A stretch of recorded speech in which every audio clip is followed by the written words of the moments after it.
Bonjour, dans cette vidéo, nous allons reparler de factorisation. Donc, toujours le même principe, transformer une somme algébrique en produit. Alors, on a vu que pour factoriser une expression, on pouvait essayer de déterminer, de trouver un facteur commun dans l'expression, d'accord, ce qui était le plus simple, et utiliser la propriété de distributivité, k fois a plus k fois b égale k facteur de a plus b. Mais comment peut-on faire si jamais on ne trouve pas de facteur commun? Alors, on a une deuxième possibilité à ce moment-là. Hein, on vous en verrez peut-être d'autres, mais on a un deuxième moyen de factoriser une expression pour cette année de troisième. Ça va être utiliser la propriété qu'on a vue de la troisième identité remarquable qui nous dit quoi? Alors, dans le sens du développement, on nous disait que a plus b facteur de a moins b, ça donnait a carré moins b carré. Donc, à ce moment-là, on passait d'un produit à une somme algébrique. Et on a dit, quand on veut passer de la somme algébrique au produit, on fait l'opération inverse du développement. Donc, si on veut revenir en arrière, donc ça veut dire que je vais pouvoir voir si mon expression, elle est du type a carré moins b carré. Et à ce moment-là, je pourrais l'écrire sous la forme a plus b facteur de a moins b. Donc déjà, visuellement, on va voir très très rapidement, une fois qu'on a vérifié qu'on n'a pas de facteur commun, si on a une expression de ce type-là. Première chose, on vérifie, est-ce qu'on a un moins? Oui. Alors on regarde nos deux termes, ce qui est le terme de gauche et le terme de droite. Est-ce qu'on peut les réécrire comme le carré d'un nombre? On a x au carré, c'est le carré de x. Donc là, le travail, il est déjà fait.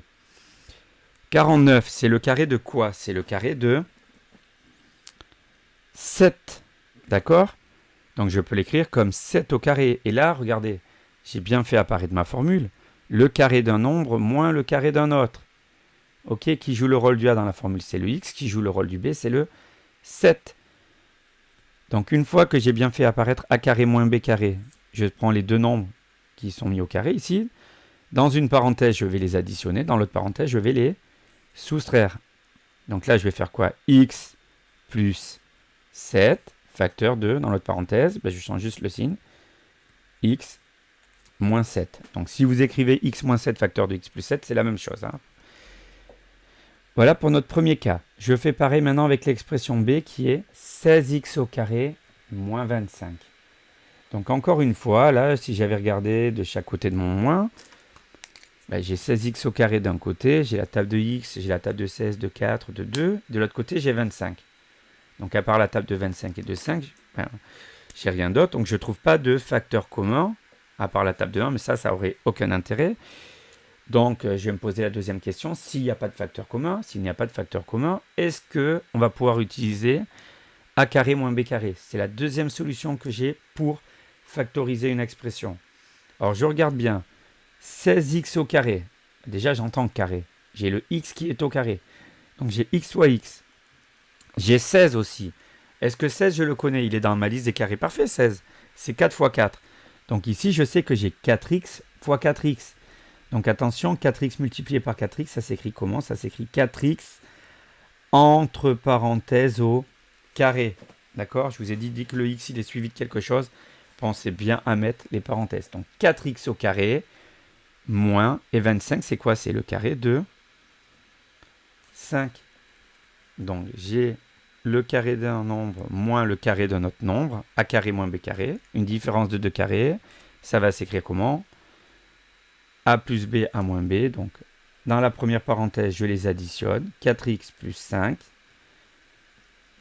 facteur de, dans la deuxième parenthèse, je les soustrais, 4x moins 5. Attention, hein, c'est toujours le nombre qui était avant le moins en premier. On ne peut pas changer. Hein.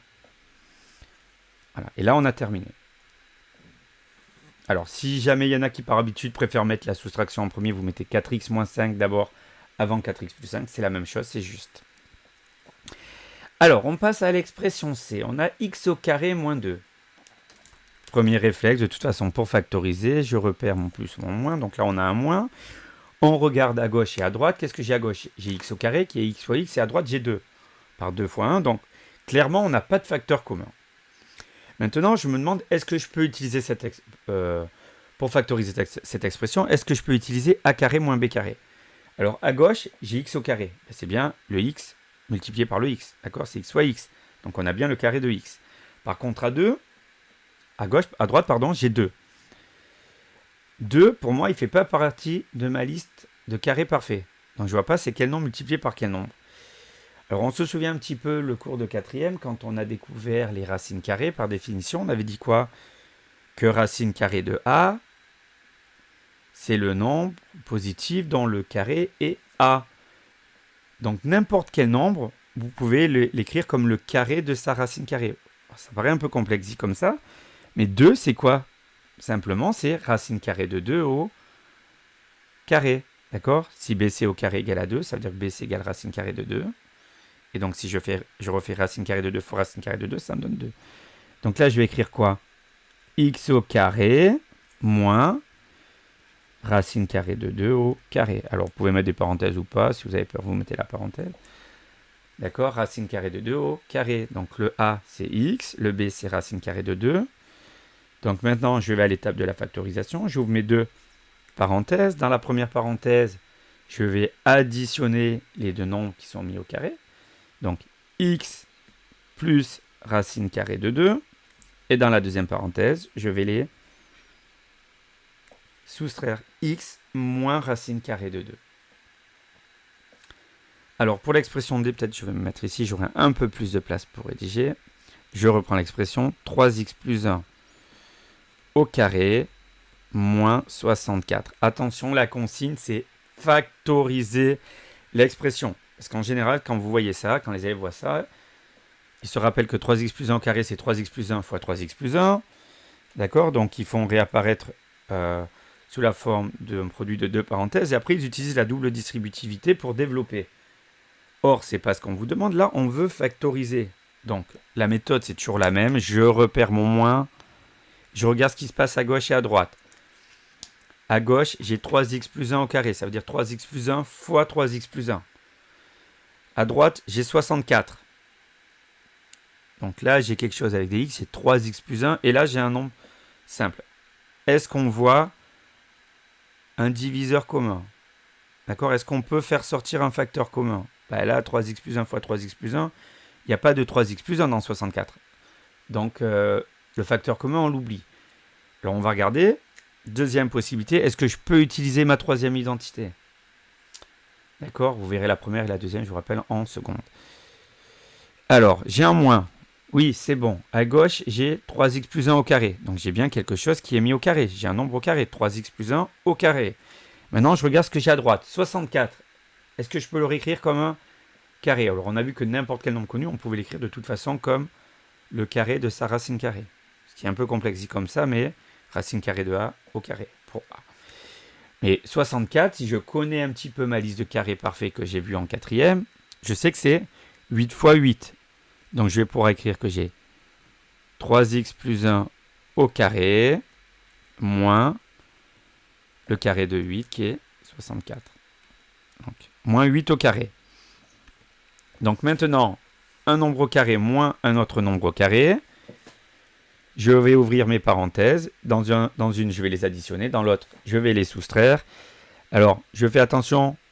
Le premier nombre au carré, il a déjà des parenthèses. Donc, si je veux vraiment être très rigoureux, je pense à mettre des crochets au lieu de parenthèses. Sinon, simplement, je mets des très grandes parenthèses. Je ne me panique pas pour ça, c'est pas très grave.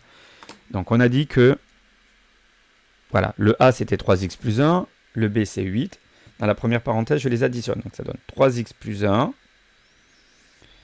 plus 8. 3x plus 1, pour le moment, j'ai laissé les parenthèses. Bon, on verra que quand on a l'habitude, si on veut, on peut les enlever directement, du moins quand on a des parenthèses sur le premier terme, d'accord? Puisqu'on voit, il n'y a rien devant. Une fois qu'on va les faire sauter, les parenthèses, on va sortir 3x plus 1 comme il est. D'accord? Il n'y a pas de changement de signe. C'est si on avait eu des parenthèses après le moins, là que c'était plus gênant. Donc là, on y va. On simplifie. 3x plus 1, ça reste 3x plus 1 plus 8. Et dans la deuxième parenthèse, qu'est-ce qu'on a? Dans le crochet, on fait sauter les parenthèses. 3x plus 1, ça reste 3x plus 1. Et on a moins 8. Donc, on y va. 3x plus 1 plus 8 plus 1 plus 8, ça fait plus 9. Donc ça nous fait 3x plus 9. Et dans la suite, on a quoi? 3x plus 1 moins 8. Attention, plus 1 moins 8, ça va faire moins 7. Donc vous êtes arrivé ici déjà, c'est très bien. Donc bravo à vous. Si on voulait être encore plus rigoureux, vous verrez l'année prochaine, on pourrait observer que dans la première parenthèse, on a 3x et plus 9 qui sont tous les deux dans la table de 3. Donc on pourrait factoriser davantage. Regardez, là, on pourrait utiliser le facteur commun. Et 3 facteurs de x, 3x plus 9, on pourrait l'écrire comme 3 facteurs de x plus 3. D'accord? Et après, on a 3x moins 7. D'accord? Bon, ça, vous le retravaillerez davantage l'année prochaine déjà, si vous êtes arrivé là. Ou si on vous demande d'aller à la dernière étape, mais vous êtes arrivé à 3x plus 9 facteurs de 3x moins 7, ça veut dire que vous avez bien compris ce que l'on attend de vous. Cette vidéo est terminée.